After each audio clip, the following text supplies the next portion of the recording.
Well, hello again, vinyl community. Once again, I've got entirely too many new records to show, so let's jump right in, starting with a few classic rock reissues and originals. This is the Valleys of Neptune release from Jimi Hendrix, released in 2010. This is a collection of material mostly by the Original Experience lineup. Some of it is definitely songs in an unfinished state. Some of it is obviously just leftovers or alternates, and some of it is material where you just can't imagine why it wasn't released during Jimi's lifetime. Double LP with a nice little bit of Jimi's artwork in the gatefold, and a booklet that's got some very nice photographs of Jimi and those lads. And from there we move on to Jimi's pal, Eric Burdon. This is one of a few reissues on Sundays that I picked up of colored vinyl reissues. Winds of Change was the first full-fledged Eric Burdon and the Animals release after Eric Is Here, which was really a solo album with session musicians, but put out under the name Eric Burdon and the Animals.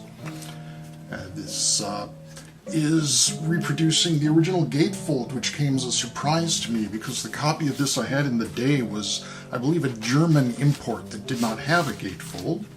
This is on blue vinyl, reproduction of the MGM label with the MGM Lion obliterated. I think there must be a rights issue there that prevented Sundays from doing an authentic reproduction of the label.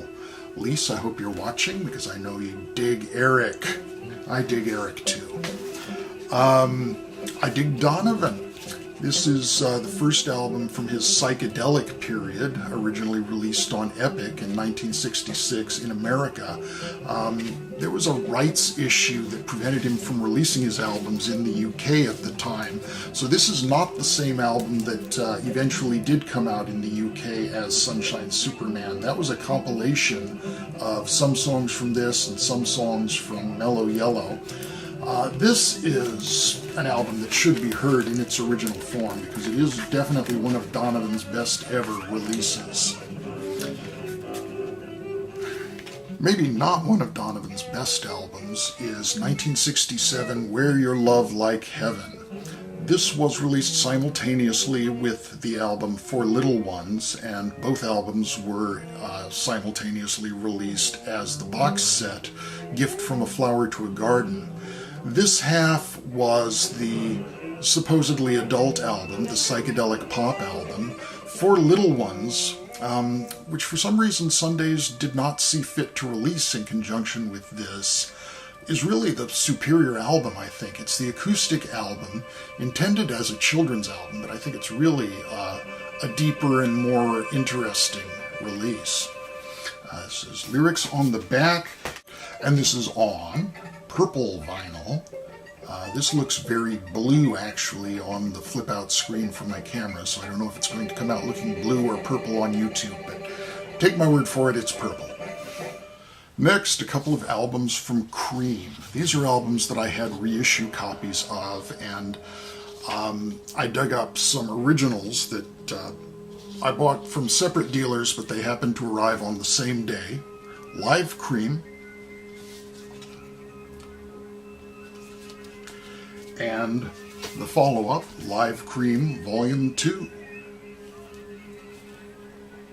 Now this is an original copy. I was specifically looking for the first pressing, which is distinguished by having the last track, which is Steppin' Out, misidentified as Hideaway.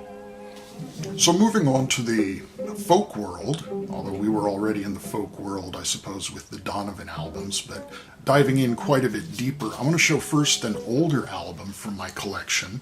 This is The Complete Dancing Master, or is it? More on that later.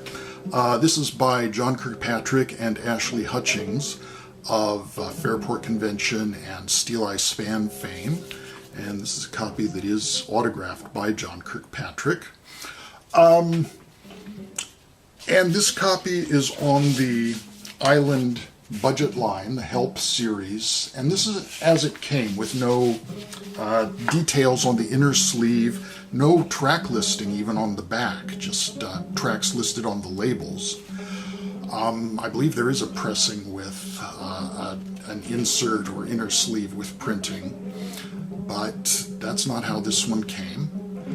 And I always loved this album. The musical parts were interspersed with spoken words from literature or from ethnographic musicological sources describing the traditions of the music, the costumes, the rituals, the sort of money cadging efforts that would be associated with the rituals and dances.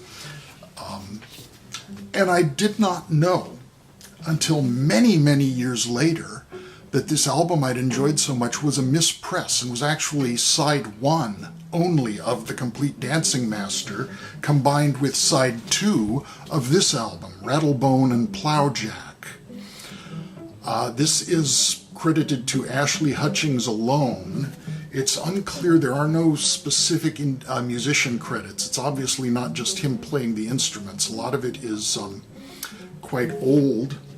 This does have some description on the inner sleeve, and this is on the Island label again, also on the Help series. And while The Complete Dancing Master had the spoken word parts taken generally from literature, this is more the one taken from sources that are directly reporting on the Morris dancing and Molly dancing traditions. So I've had this on CD, which I scooped up as soon as I discovered that the album I'd known all those years was not what I expected, but this is the first time I've had this one on vinyl. One slightly unfortunate aspect to this album is the presence in the spoken word sections, once on each side, of the use of a certain well-known racial epithet that is obviously included for historical reasons, but is a little uncomfortable to hear. Okay, moving on to the world of jazz, we'll start with Flood by Herbie Hancock, a live double LP from 1975. I've never owned this on vinyl before, but I've been listening to it a lot lately, and had been hoping to get the Record Store Day issue just for the cover. I love that coelacanth of the remains of apparently a giraffe or some other long-necked creature there. Wonderful, wonderful album by the Headhunters group, starting with the very dreamy performance of Maiden Voyage. It's got Watermelon Man, it's got Butterfly, it's got Chameleon, and of course it's got Benny Maupin, and anything with Benny Maupin is worth giving an ear to. This was originally released only in Japan. It is recorded live in Japan, so I'd been keeping an eye out for that, hoping to get it at a decent price, and finally did. John Coltrane, Kulu Se Mama. This is an original copy on the Impulse label. I previously had this album on, I think it may have been the French Jasmine label, a non-gatefold copy, so this is my first time having the real version with the poem inside. The side one, side-long track, the title track, is composed by Juno Lewis, who also provided the poem. And it is from the same period as Ohm and Live in Seattle. It was done about 2 weeks after those albums were recorded. So it's in that sound world. It's the classic quartet plus Pharoah Sanders and Donald Garrett on bass clarinet and bass, Frank Butler added on drums, and Juno Lewis doing vocals. So there's and percussion. There's a lot of percussion. It's a very, as the title suggests, African approach to Coltrane's sound. So this is definitely, because I love the more free side of Coltrane, this is definitely in my top section.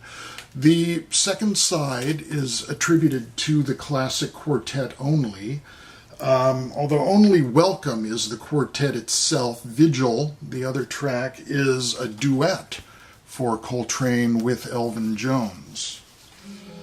And this next album also has a John Coltrane association. This is They'll Be on This Old Road by the Elton Dean Quartet. Elton Dean of Soft Machine on alto sax and saxello, which is his variant on the soprano saxophone. Fantastic Keith Tippett on piano, Chris Lawrence on bass, and the great South African drummer Louis Moholo Moholo. They do a sidelong version of John Coltrane's Naima, as well as a couple of standards and some original tracks on side 2. The standards being Easy Living and Nancy with the Laughing Face.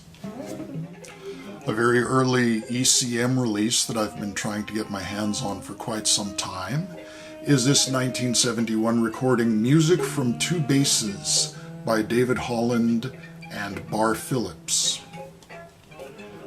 And you are hearing that in the background.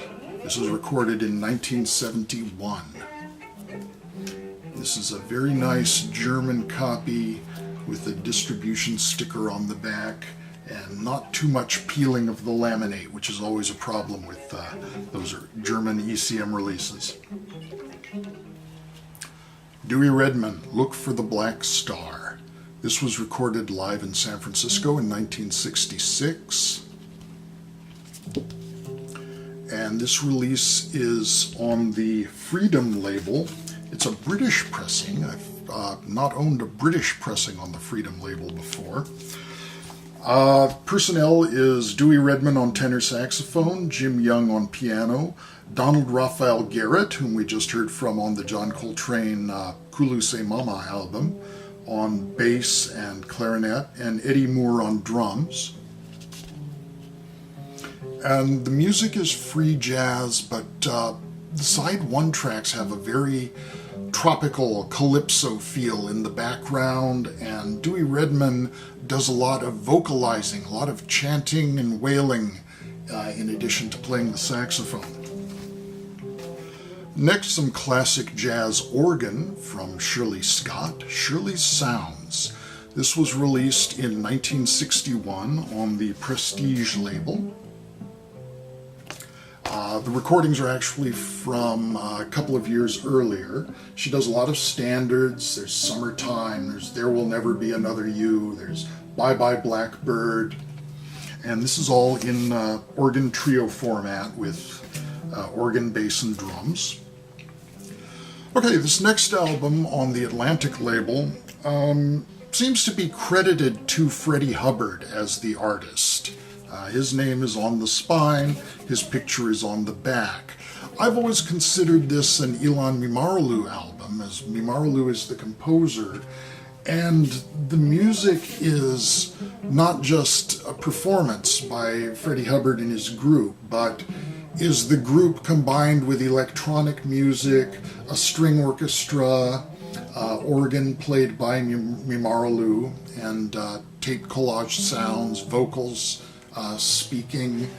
This is a very politically motivated piece of music, as the Picasso artwork suggests, as titles like Black Soldier and Threnody for Sharon Tate, and the sardonic title, What a Good Time for a Kent State, which is a takeoff.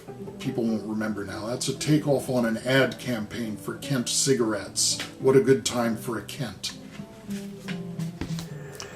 And with the Hubbard and Mimarolu album nudging us into the world of the classical avant-garde, we'll continue with this recording by Pierre Boulez and the Domaine Musical Ensemble.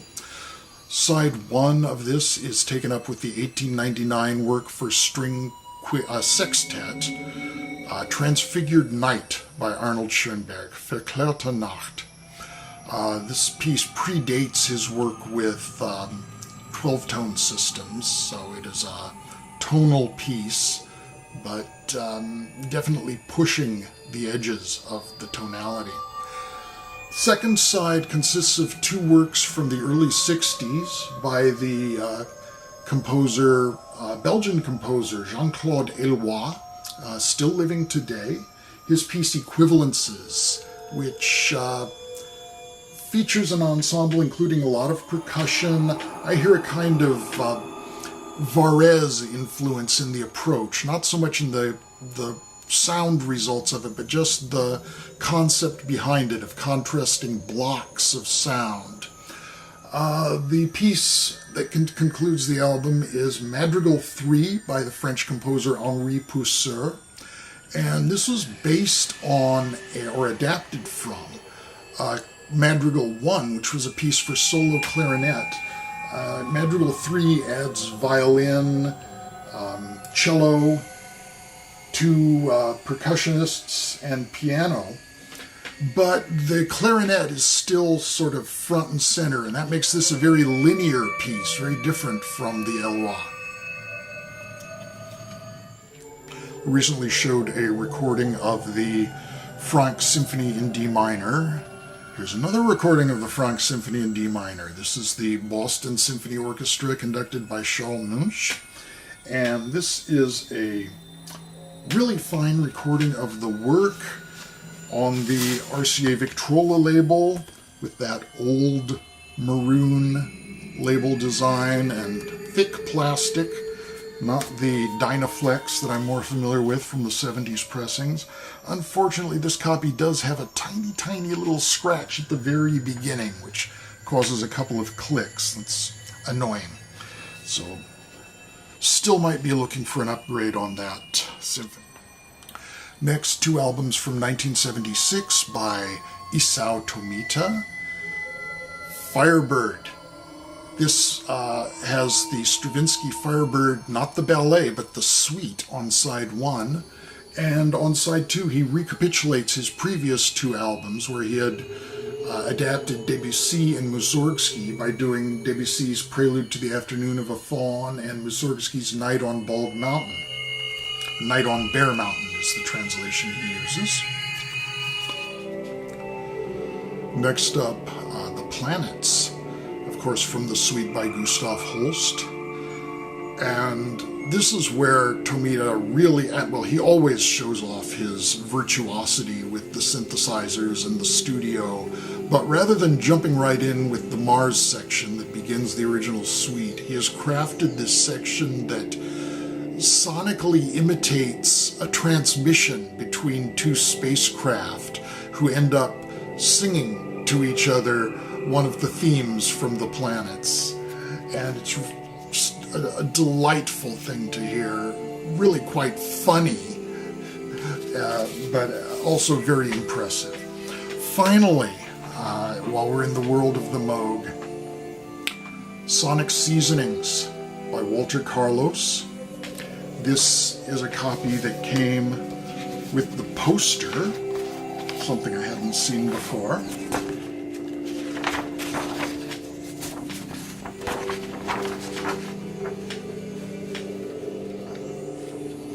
Unfurling this for the very first time. This is a marvelous album. This is an early ambient recording, I would say, from 1972. Before ambient was called that. It is based on the nature sounds of rain, crickets, frogs, wind, just all the elements, and the four seasons. One season per side on the double LP. And I purchased this as a replacement for another copy I had bought still sealed, looked absolutely beautiful, corners were tight. I opened it up and discovered that it had been in some kind of flood. And although it looked wonderful on the outside, the inner gatefold was like completely glued together. And I'd taken a blunt kitchen knife to see if I could sort of ease it apart, but it was no use. It couldn't be opened without completely tearing it up. So this is a used copy, but definitely an upgrade. And that's all for now. I'm going to hack all this blather together and plop it on YouTube, and you're going to watch it and say, yay, that's a silly man. So bye-bye for now. Thank you, and be well.